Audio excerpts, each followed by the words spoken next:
Parker's crew mined an insane amount of gold in his absence, worth $500,000 plus. Hello there, fellow Gold Rush fans. You won't believe what happened when Parker Schnabel and his crew set out on an amazing mining adventure in Alaska. They've been working harder than ever, dealing with ups and downs and larger tasks. But guess what? Parker was forced to abandon the crew for an extended period of time, leaving them to their own devices. Can you imagine how much gold they managed to mine while he was away? It's incredible. We're talking about a haul worth more than $500,000. How did they manage to pull it off without Parker? This is a story you don't want to miss, believe me, so keep an eye out for the end. Parker started digging for gold when he was 5 years old in Haines, Alaska, at his Grandpa John's Big Nugget mine. At age 18, Parker moved away from home and rented land from the famous Tony Beats in the Klondike. Parker is a genius in his own right. By the time he was 24, he had found more than $13 million worth of gold.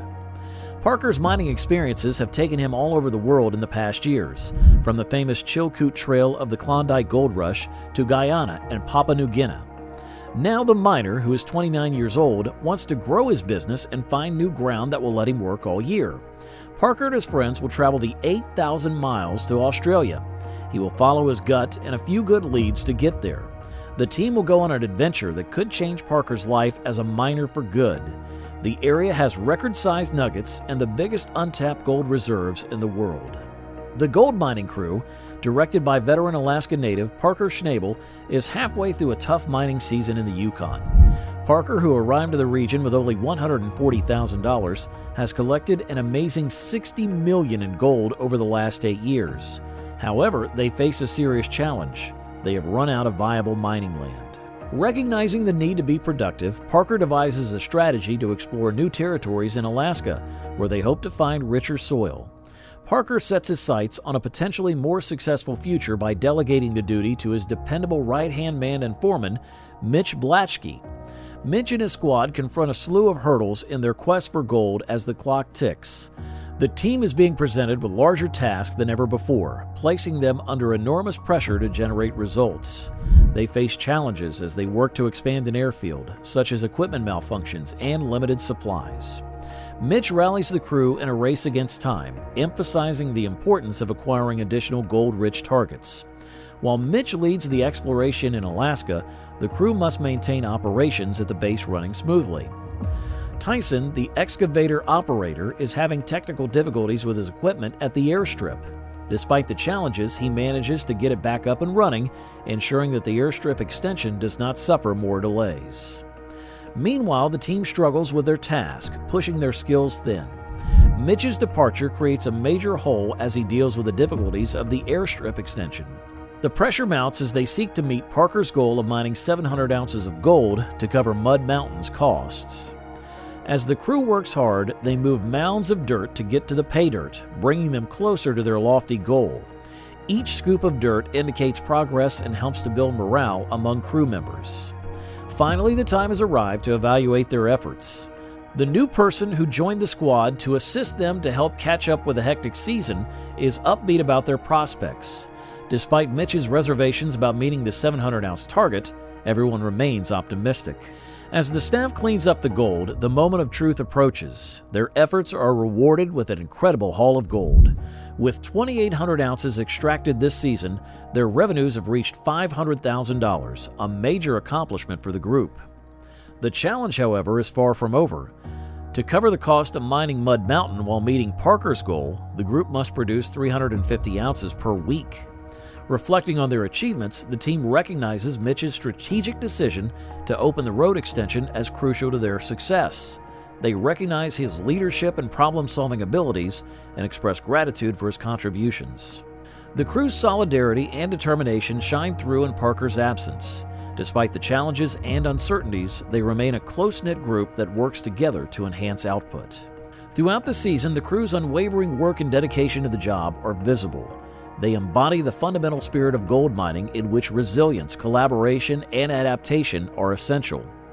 As the season comes to a close, the crew remains optimistic about making additional big findings. Mitch's tireless exploratory efforts have brought Parker's ambition of finding better grounds in Alaska one step closer to fruition. The season's hurdles have been daunting, but the crew's tenacity and determination have kept them moving forward. They understand the significance of every scoop of soil, knowing that it might be the difference between succeeding and falling short of their lofty aim. But recently, Parker Schnabel has been less noticed in the episodes. What's the reason behind it? Parker is an important part of the hit TV show Gold Rush. He has been in every season of the show and even had his own show called Gold Rush: Parker's Trail. However, some viewers have noted that Schnabel is appearing on the show less regularly. But, as he has stated on social media, his absence is due to his emphasis on operating and promoting his own business. Schnabel noted in a Facebook post that as his firm has evolved, he has had to deal with a lot of paperwork, permits, employee management, accounting, taxes, and other things that he doesn't love on a daily basis. However, he enjoys the process and the results. In addition, Schnabel is pursuing other commercial initiatives such as real estate investing and the development of his mining equipment brand. While fans may miss seeing him on the show more frequently, he has his own career ambitions and priorities. Parker Schnabel's ailment has been ruled out, according to recent reports. He claimed in a Facebook video response to fan questions that his limited screen time on Gold Rush was due to his concentration on building his business.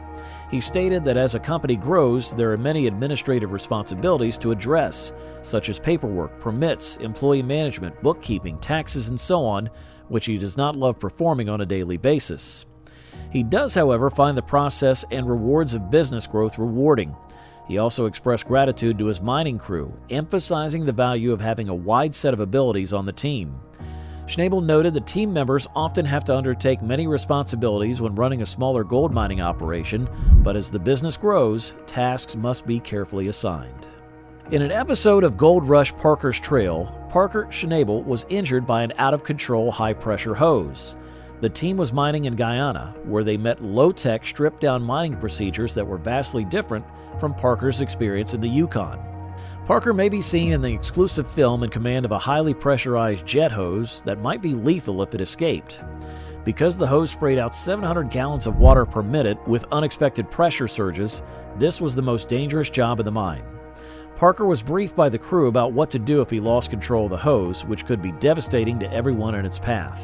Despite the warning, Parker lost control of the hose and it flew out of his hand, nearly hitting him with full power while the rest of the squad ran for shelter. Rick Ness utilized one of the mine's hoses to transport boulders and dirt into a hole where team member Carla Ann was working. 2 pumps were used in the mining operation, one to power the hoses that formed the slurry, and the other to pump the muddy sludge up into a sluice box. Parker's group in the end symbolizes the core of the gold mining profession, a world fraught with uncertainty, but one that rewards those who endure. Their adventure continues, and they remain dedicated to mining gold and succeeding 1 ounce at a time. Thanks for tuning in. If you're as interested in gold prospecting and amazing discoveries as we are, please like and subscribe to our channel for more riveting material.